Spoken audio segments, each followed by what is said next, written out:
오늘 말씀은 마태복음 14장 22절에서 36절입니다. 오병이어의 이적에 이어 많이 알려진 말씀입니다. 이번 말씀 나눔은 기존의 배움으로 이해했던 본문을 좀 더 넓게 확장하여 볼 수 있는 기회가 되었습니다. 지난주에 오병이어의 이적을 통해 교회의 이상적인 모습, 우주적인 모습을 보았습니다. 그리고 이번 주엔 그런 교회의 실상으로 들어왔습니다. 모두 본문을 이미 많이 묵상해 보셨겠지만 이번 본문에서 세 가지 중요 관철점을 볼 수 있습니다. 첫째, 즉시라는 말이 세 번 나옵니다. 22절, 27절, 31절입니다. 둘째, 안심하라, 나니 두려워하지 말라 하는 선언이 나옵니다. 주님께서 안심하라 하신 것은 처음이 아닙니다. 산상수훈 말씀 후에 8장에서 9장에 이 말씀이 성육되는 세 가지의 기적을 세 번 반복해서 보여주었습니다. 그중 중풍병자, 혈류병 여인에게 주님은 안심하라 하셨습니다. 그리고 나니 두려워하지 말라, I am fear not. 이 말은 구약에서 오직 여호와 하나님만이 하신 말씀입니다. 신약에서는 주님이 선포하는 말씀으로 두 관계를 본다면 아주 중요한 선포라 할 수 있겠습니다. 셋째 관철점은 베드로의 나를 명하사 물 위로 오라 하소서인데요. 주님과 하나 되고픈 베드로의 간절한 중심을 볼 수 있는 장면입니다. 이 관찰점들은 유념해 보시며 오늘 말씀으로 들어가겠습니다. 전체를 네 단락으로 나눠 살펴보도록 하겠습니다.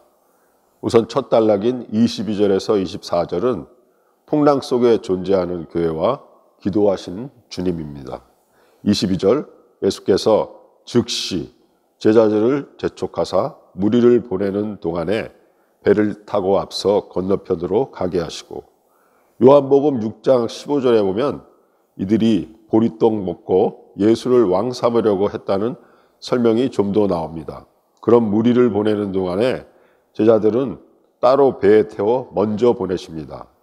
이 일 바로 전에 오병이어의 교회됨이 더불어 잔치가 열렸었죠. 교회가 되고 계속 잔치가 열리고 하면 좋겠지만 그 앞에 풍랑이 입을 크게 벌리고 기다리고 있습니다.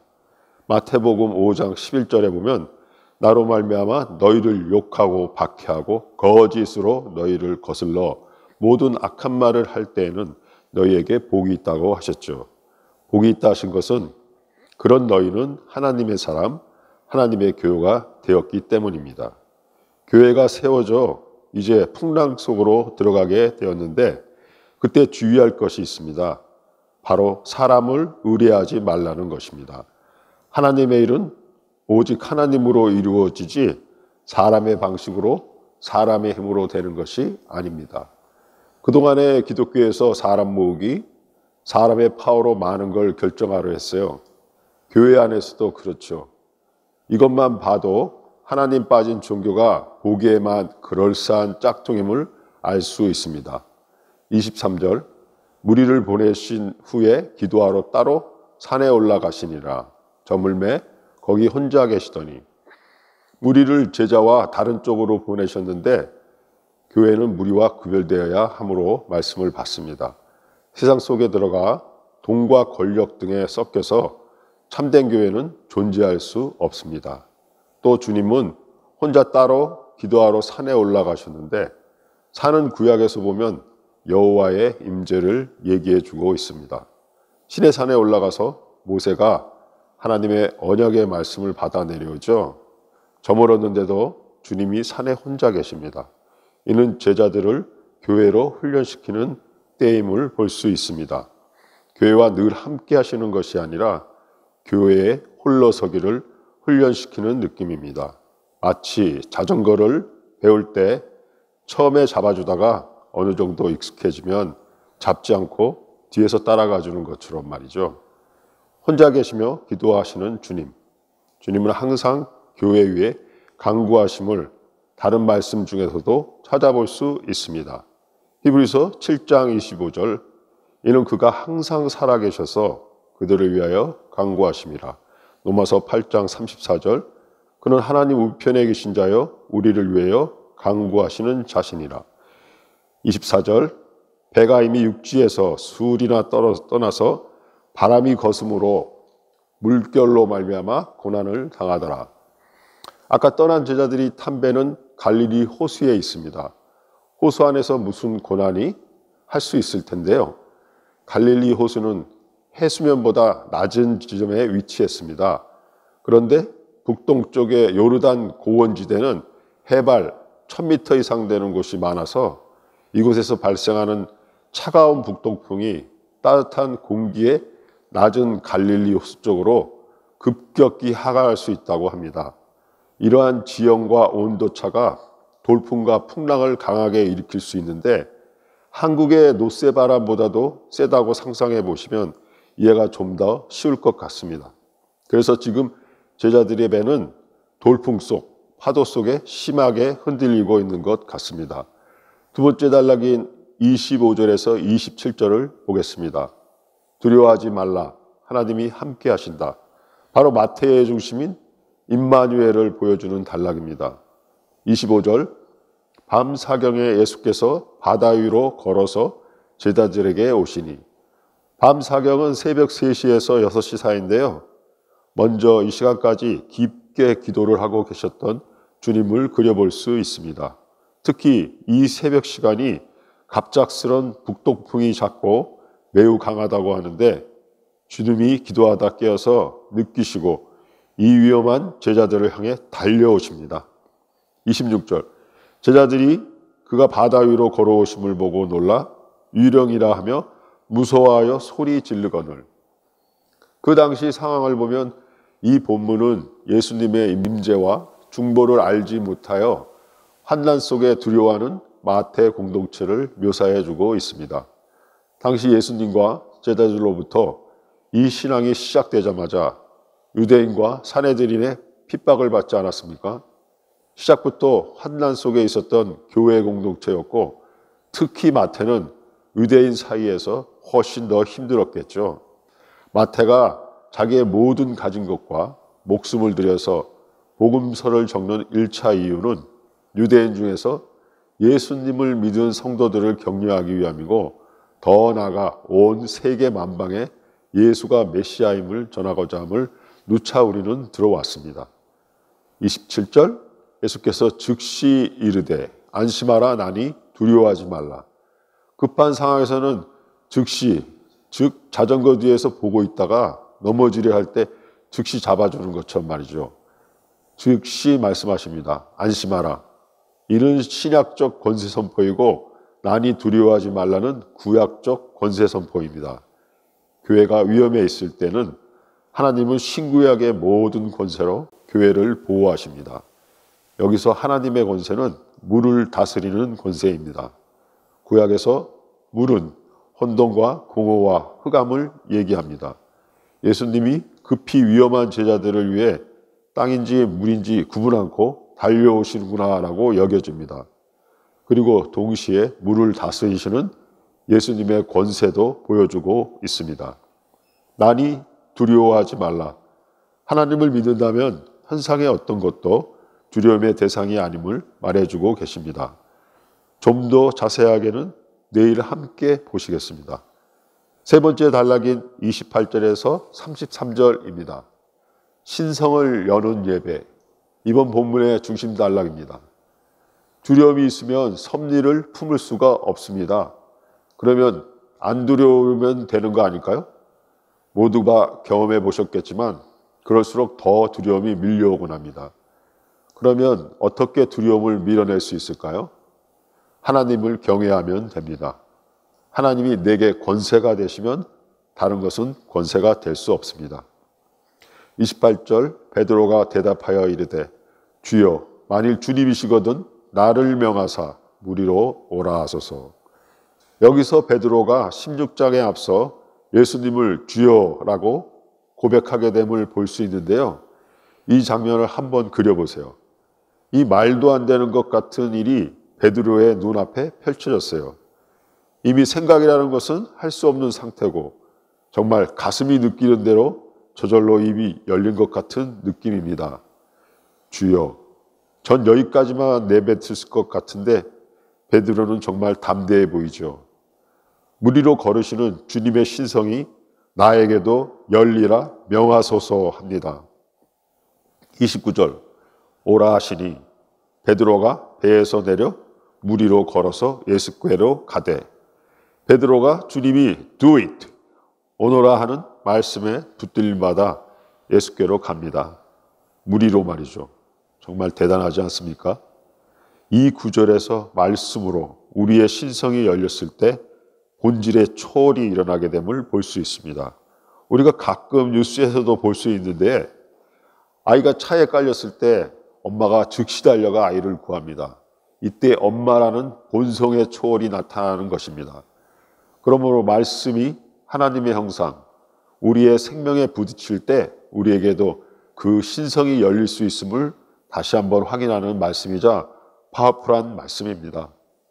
30절, 바람을 보고 무서워 빠져가는지라 소리질러 주여 나를 구원하소서 하니, 바람은 24절에서 말했던 환난을 상징해 주고 있습니다. 마태 공동체가 환난을 만나면 두려울 수밖에 없겠죠. 그런데 이 복음서가 쓰여졌을 때는 이미 베드로는 사도 중에 사도가 되어 있었던 것입니다. 마태는 공동체에서 너희가 아는 훌륭한 베드로도 이렇게 환난과 실패를 통해 세워진 것이니 너희는 두려워 말라, 실패를 염려 말라 하고 강조하는 듯합니다. 염려 대신 베드로가 했듯 주여 나를 구원하소서 하고 소리쳐 주님을 붙들어라 합니다. 그러면 주님은 결코 외면치 않으심을 이어서 보겠습니다. 31절, 예수는 즉시 손을 내밀어 그를 붙잡으며 믿음이 작은 자여 왜 의심하였느냐 하시고, 즉시 손을 내밀어 주시는 주님을 봅니다. 여기 손은 내민다는 것은 구약적 구원의 행위입니다. 하나님이 역사를 표현할 때 하나님의 손, 하나님의 팔이라고 많이 쓰입니다. 그리고 그를 붙잡아 주십니다. 역시 구약적 구원의 행위입니다. 믿음이 작은 자여, 이는 마태적인 표현으로 총 5번 쓰이는데요. 내일 다시 보겠습니다. 예수께서 왜 의심하였느냐 물으십니다. 그 당시 마태 공동체의 모습을 말해주고 있다고 봅니다. 마태 공동체 유대인들은 로마의 박해가 있기 전에 먼저 유대교의 박해를 받지 않았습니까? 사도행전에서 보면 사울이 광문을 볼 수 있습니다.